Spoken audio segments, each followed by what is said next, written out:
नमस्कार। मैं संजय आर्य YouTube channel पर आप सभी लोगों का हार्दिक स्वागत करता हूं। आज बात कर रहे हैं हम न्याय शास्त्र की। विधि के विद्यार्थी के रूप में न्याय शास्त्र का अध्ययन किया।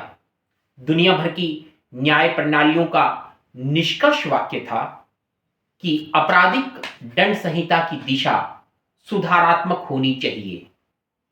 उदारवादी न्याय की व्यवस्थाओं ने अपनी दंड संहिता को सुधारात्मक दिशा दी।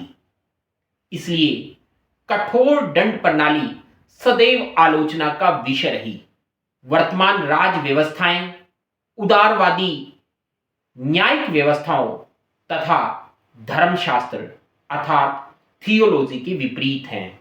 वर्तमान न्यायिक व्यवस्था की दिशा एक कहानी की ओर संकेत करती है। एक न्यायाधीश था।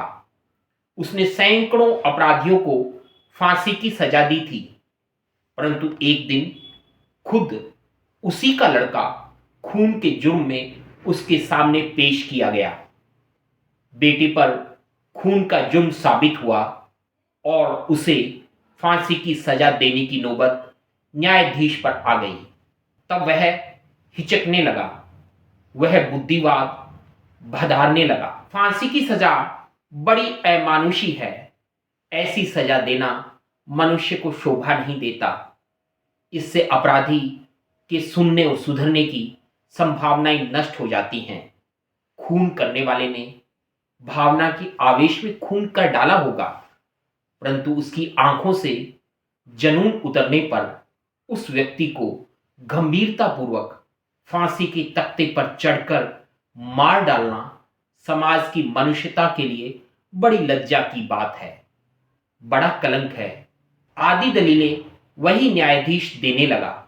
यदि लड़का सामने न आया होता तो जज साहब बेखटके जिंदगी भर फांसी की सजा देते रहते, किंतु अपने लड़के के ममत्व के कारण ऐसी बातें करने लग गए।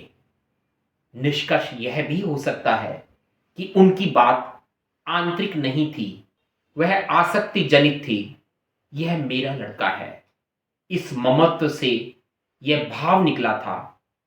यह भी सत्य है कि जब इस भाव को सार्वजनिक रूप से प्रवृत्त करेंगे तो यही भाव निकलेगा कि कानून व्यवस्था सुधारात्मक होनी चाहिए। उससे आशय व परिस्थितियों का लोप किया जा सकता है। दुर्घटनाएं तो दुर्घटनाएं हैं। यदि आशय है तो दुर्घटना नहीं हो सकती। इसी न्याय शास्त्र के भाव को आप लोगों को मंथन करना होगा, हम सबको मंथन करना होगा, और मंथन करना होगा कानून बनाने के लिए उत्तरदायी व्यक्तियों को, जनप्रतिनिधियों को। यही संजय आर्य यूट्यूब चैनल से आपके लिए एक मंथन का विषय है।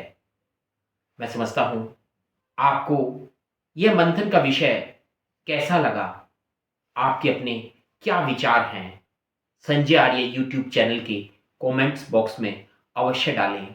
हाँ, संवाद को बनाए रखने के लिए चैनल को सब्सक्राइब करना न भूलें। धन्यवाद।